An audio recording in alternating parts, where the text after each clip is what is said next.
Uso pa yan dati, no? Yung marriage booth.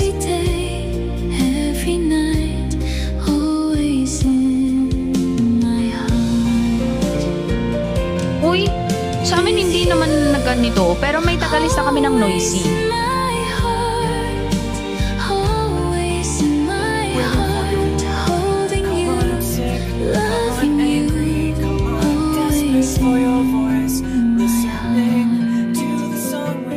Nice, hindi.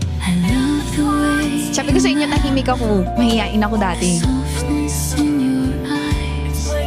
Pag in-trams, laging nasa jail booth. Yun ba yung ano?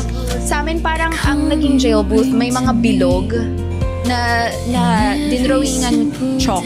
Chalk na basta dinrawing gamit yung chalk. Tapos pag